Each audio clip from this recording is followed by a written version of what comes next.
রাত্রে কি এখানে থাকে? হুম।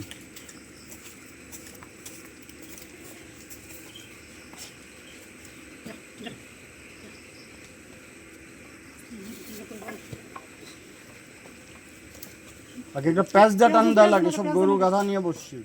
হ্যাঁ, একটা প্যাচ দাও, তারপরে টানো। হ্যাঁ, যত বেরোতে না পারে। হ্যাঁ, আর ও যেন পিছনে তাকাতে না পারে, ওর দিকে এরপর থেকে একটু নেকটা দিবা, নেকটা মুখটা ঢেকে দিবা, বুঝো নাই? আপনি একটু ওকে তো দেখবে, দেখলে ও আবার জানে।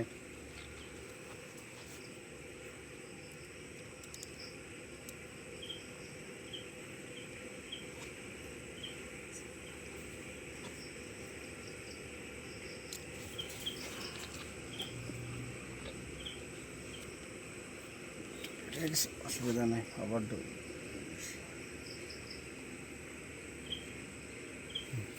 ঠিক আছে। ছাগলগুলোকে আর